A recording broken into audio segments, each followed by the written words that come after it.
मेले में आने की कोई छोटा सा धन्यवाद। मैं स्वामी वल्लभानंद जी। देखिए, ऐसा है कि तीर्थराज प्रयाग की महिमा असीम है। माघ मकर गति रवि जब हुई, तीरथ पति आव सब कोई। देव दनुज किन्नर नर श्रेणी, मज्जहि सादर सकल त्रिवेणी। पूजहि माधव पद जल जाता, वहीं अखैबट। ऐसा है कि माघ में जब भगवान सूर्य मकर राशि पर पहुंच जाते हैं, तो सूर्य उत्तरायण जब होता है तो देवताओं का दिन हो जाता है। उस समय तीर्थराज प्रयाग की पावन धरा पर गंगा यमुना के पावन गोद में विश्व के जितने भी संत महात्मा ऋषि इत्यादि सब आकर के यहाँ पर 1 महीने कल्पवास करते हैं। गंगा में स्नान करते हैं और गंगा जल का पान करते हैं। कहते हैं कि ऐसा है, गंगे तव दर्शनात् मुक्ति। गंगा मैया के दर्शन मात्र से ही मुक्ति हो जाती है।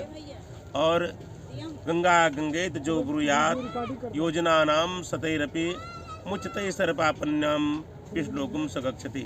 कहा, जो 100 योजन से जय माँ गंगा बोल देता है, उसके सारे पाप ताप नष्ट हो जाते हैं और वह प्राणी भगवान नारायण के लोक का अधिकारी हो जाता है। इसलिए गंगा मैया ज्ञान की आवश्यकता है तो गंगा के किनारे बसो, और भक्ति की आवश्यकता है यमुना के किनारे बसो, ऐसा है। और वैराग्य की आवश्यकता है तो सरस्वती के पावन तट पर बसो। तो तीर्थराज प्रयाग में आकर के गंगा यमुना और सरस्वती तीनों के त्रिवेणी संगम पर बैठ करके जो प्राणी भगवान की आराधना करता है, जिसके मुख से राम नाम निकलता है, उसके सारे पाप ताप नष्ट होते हैं।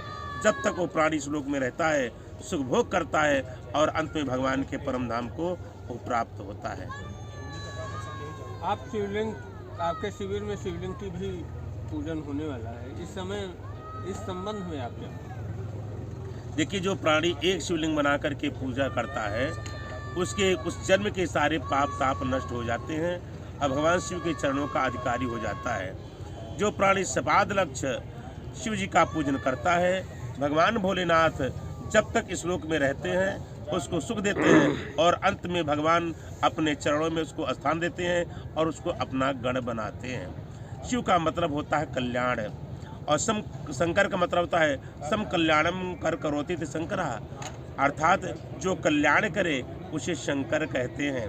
तो भगवान भोलेनाथ का पूजन करने से, सपाद लक्ष्य पार्थिव पूजन करने से प्राणी के जितने भी पाप ताप होते हैं वो नष्ट हो जाते हैं और वो शिव समान हो जाता है।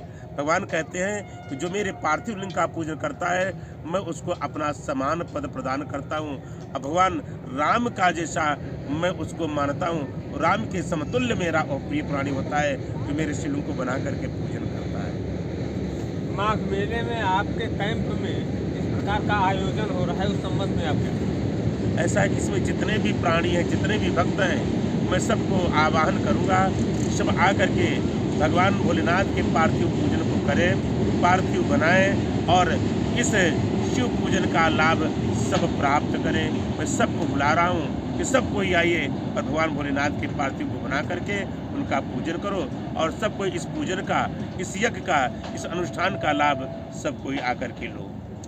रामचरितमानस की चौपाइयों पे आप आहुति कराते हैं, इस संबंध में आप प्रकाश करें। अर्थात रामचरितमानस की जितनी भी आहुतियाँ हैं वो सब मंत्र हैं।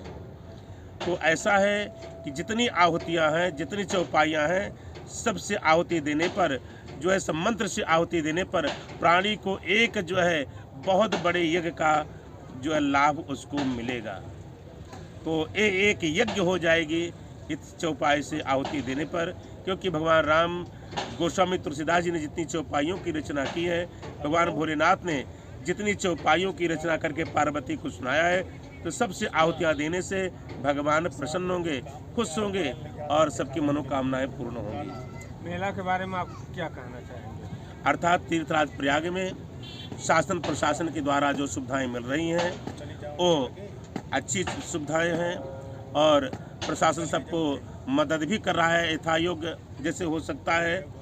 परंतु थोड़ी सी एक बात मैं और जरूर कहूँगा मेला प्रशासन के विषय में कि उसको ये देखना चाहिए कि यहाँ पर संस्थाएं बहुत लगी हैं, लेकिन किसको किस वस्तु की आवश्यकता है, किसको भूमि की अधिक आवश्यकता है, किसको जो है सुविधा की अधिक आवश्यकता है।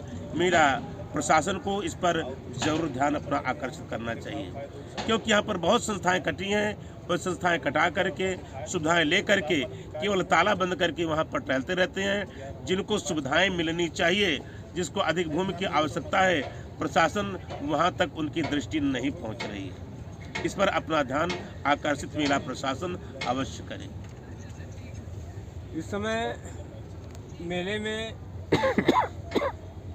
जो धार्मिक कार्य के लिए संस्थाएं लगी हैं, वो दिखाने के लिए केवल धार्मिक कार्य का है, लेकिन वो ऐसा कुछ करती नहीं। आप इससे सहमत हैं?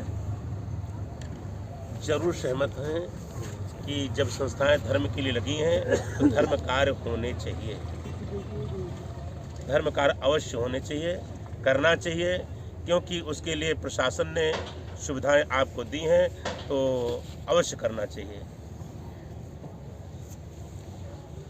लोगों को क्या संदेशा देना चाहेंगे माघ मेले के बारे में? कोविड की भी चल रहा है, ऐसी स्थिति में आप क्या कहना चाहेंगे? जो स्नानार्थी आएंगे, 14 जनवरी से स्नान शुरू हो रहा है, मुख्य स्नान 14 जनवरी को, अभी तो कल्पवासियों का आम जनता भी किस संबंध में? ऐसा है कि जनता से ही निवेदन है कि शासन प्रशासन के द्वारा जो नियम बनाए गए हैं उस नियम के तहत वो स्नान करें, कोविड का पालन करें और स्वास्थ्य लाभ, आध्यात्मिक लाभ, स्वास्थ्य लाभ दोनों अपना जो है उठाएं।